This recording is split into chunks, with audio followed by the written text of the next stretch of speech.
¿Sabías que muchos libros nunca llegaron a nuestras manos porque fueron destruidos por orden real? Los edictos reales eran decretos emitidos por monarcas que prohibían, censuraban o mandaban quemar obras consideradas peligrosas. No se trataba solo de controlar la información, sino de eliminar cualquier pensamiento que cuestionara el poder. Esta práctica fue común en Europa durante siglos, especialmente en momentos de crisis política o religiosa. Los edictos reales no solo prohibían libros, también ordenaban su destrucción física. En muchos casos se organizaban quemas públicas para enviar un mensaje claro. Desafiar al rey tenía consecuencias. Estas acciones no solo eliminaban ideas, sino que también infundían miedo. Autores, impresores y lectores podían ser castigados por poseer o difundir textos prohibidos. La literatura contestataria era vista como una amenaza directa al orden establecido. Uno de los casos más conocidos fue el Índice de Libros Prohibidos, respaldado por edictos reales en países católicos. Aunque fue una iniciativa eclesiástica, los monarcas lo aplicaban con rigor. Obras de Copérnico, Galileo o Erasmo fueron censuradas. La ciencia, la filosofía y la literatura que desafiaban la ortodoxia eran suprimidas. Así, los edictos reales se convirtieron en herramientas para frenar el pensamiento crítico y el avance del conocimiento.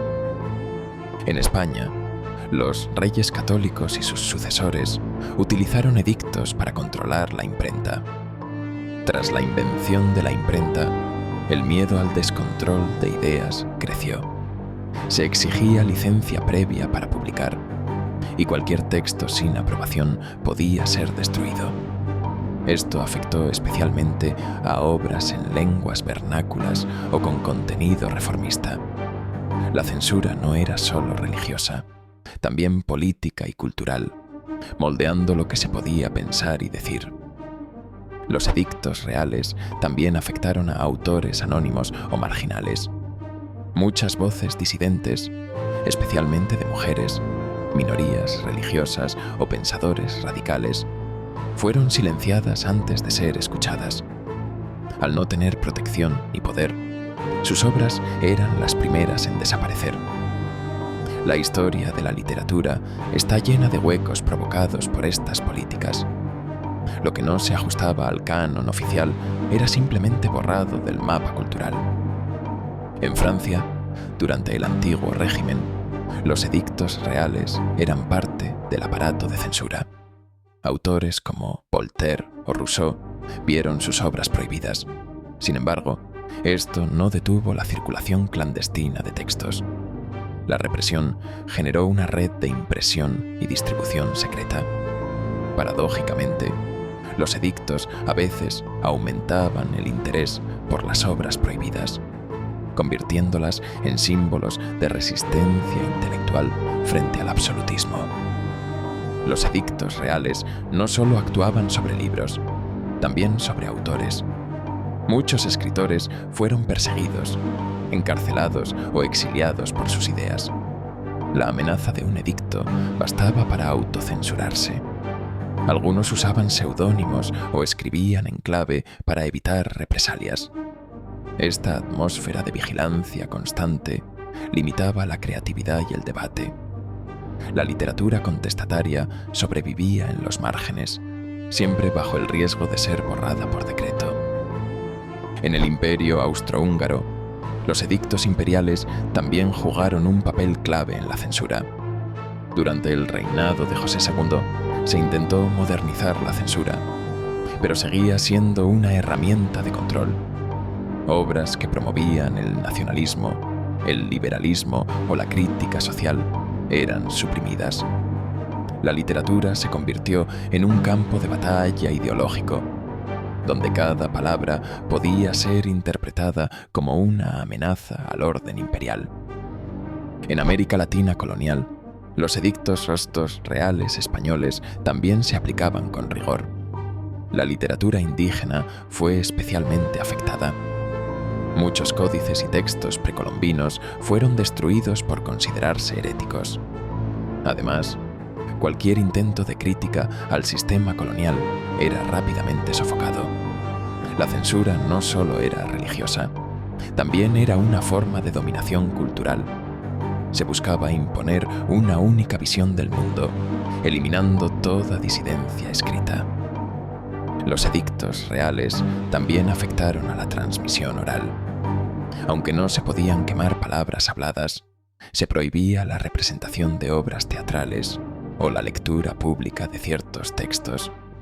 En muchos casos, se perseguía a los juglares o actores que difundían ideas subversivas.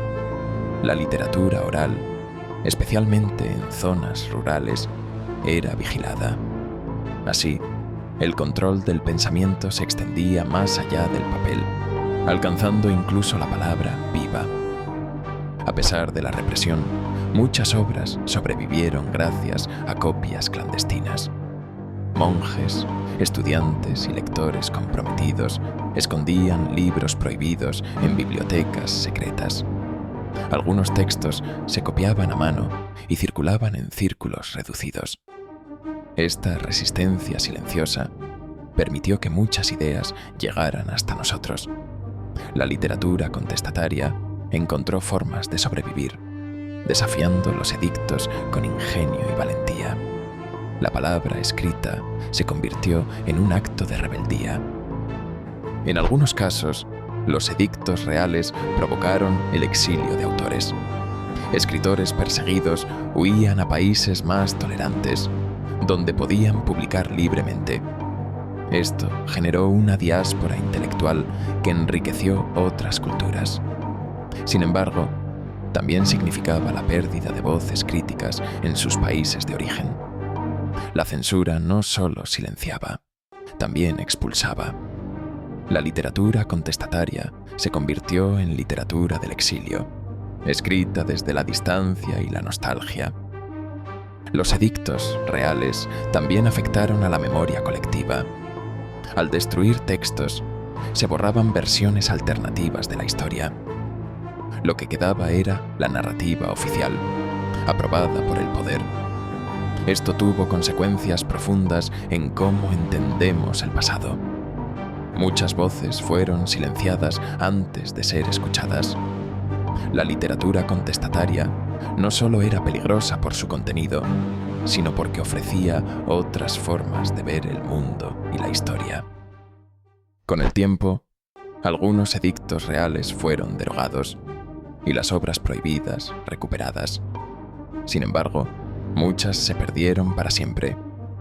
La censura dejó cicatrices en la historia literaria. Hoy, los investigadores intentan reconstruir lo que fue destruido, buscando fragmentos, referencias o copias ocultas. Cada hallazgo es un acto de justicia histórica. La literatura contestataria, aunque perseguida, sigue viva en la memoria y en los esfuerzos por recuperarla. Hoy, los edictos reales ya no existen, pero la censura persiste en otras formas. La historia de la destrucción de literatura contestataria nos recuerda la fragilidad de la libertad de expresión. Cada vez que se prohíbe un libro, se repite ese pasado. Por eso es vital proteger las voces disidentes. La literatura no solo entretiene, también cuestiona, incomoda y transforma. Y eso, para el poder, siempre será peligroso. La próxima vez que leas un libro polémico, recuerda que muchos arriesgaron su vida para que esas palabras llegaran a ti. Los edictos reales intentaron borrar ideas, pero no pudieron detenerlas del todo. La literatura contestataria sigue viva porque siempre habrá quien escriba, lea y comparta lo que incomoda al poder. Y mientras eso ocurra, la palabra seguirá siendo una forma de resistencia.